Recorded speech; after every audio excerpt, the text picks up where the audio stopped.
my people, you've seen the label and intro, and it's appearing right there now. It's Jindu's barrel aged gin. Now, I haven't been a particularly big fan of barrel aged gins. The last one I believe I tried was Flow State's barrel aged gin, and I was not a convinced fan of it. Basically, the aging just seemed to take over, and I wasn't really tasting what I signed on to taste for, which was a gin. Now, I've poured myself a little bit of this. In fact, I shall pour myself a little bit more. It's one of those nights in Melbourne. As you can see by release date, this was filmed in mid-May, literally the 15th. Why? Because my eldest has a birthday tomorrow. He turns 13, which means I'll be drinking a bit more of this gin. So yeah, barrel aged gin. Jindu absolutely fanatical about the use of Australian botanicals, with the exception of juniper, which comes from Macedonia. So it's nice and yellow. It's because it's been aged in sweet oak. I am not conversant whether sweet oak is actually the variety of oak that they've used, as in like the bogwood oak you see in Melbourne, the park is English oak, Quercus robur.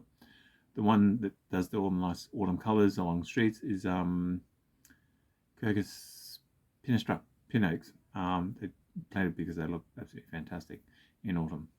Mind you, they're basically sponges with leaves, and they'll draw a ton of water out of your soil on a hot summer's day. So that's your botanical knowledge. So I don't know whether sweet oak is just the species of oak that I haven't come across, and Lord knows it's a big enough genus for me to have missed a couple or 6 or 20. So yeah, but let's have a look at this. There is no sound of happiness because obviously I've taken the lid off and it's screwed up. So the smell of happiness says I'm dealing with a dry gin. So no, that's obviously taken something. I think it's this baby is his basis, and it builds gins upon them. So it's got that, and whacked it in with a whole lot of oak and sat on it for about 18 months to 2 years. So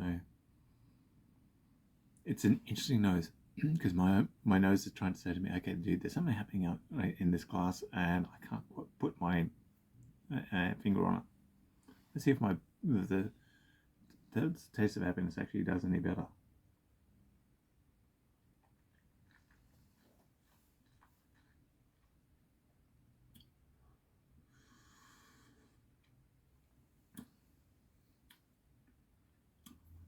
Okay.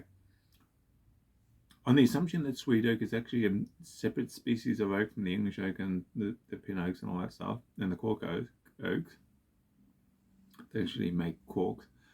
Matt has been incredibly discerning in his choice of oak, assuming I'm just not talking completely out my ass. Because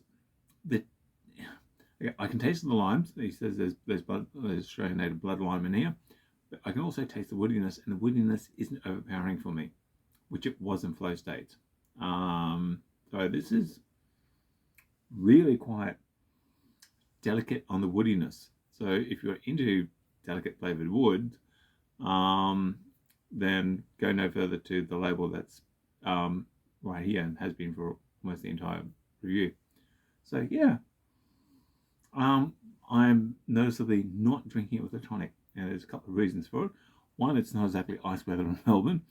It's icy. I've been out doing running around my eldest soccer practice this evening, and I'm actively trying to lose weight at the moment. And in case of, dude, you gotta pick better times to lose fly off your ass, because I lost weight last winter and I'm losing weight this winter, and I turned blue last winter. I got a funny feeling I want to be wrapping my ass in layers and layers and layers of wool. I want to be like a cheesecake, layer upon layer upon layer upon layer. But yeah, this stuff. So no tonic water, no ice with this. There's no need for it.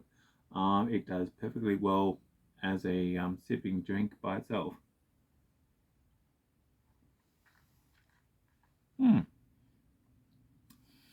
I think, just between you and me, I should be telling the other half that this is the disgusting drink, and she doesn't want any of it.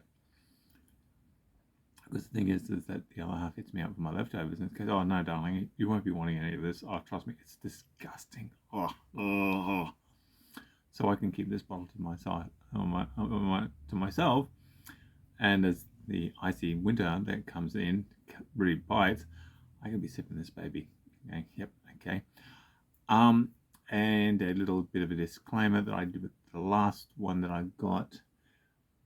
Matt gave me a discount when I bought this, but that is, well, given the fact that it's taken so long to review for me to remember it, clearly has not affected my ability to review it impartially. Gin do simply make great looking gins, make great tasting gins, and they are proudly using Australian native ingredients wherever they can. So I'm an Aussie, have been for God knows how many generations, and I find that this is pretty good. So catch you around, buy it, labels there, and the way of contacting Matt will be in the write-up, so that way you can get yourself a whole lot of this stuff to iron out a couple of those kinks that all get ironed out. I'll catch you around. Bye.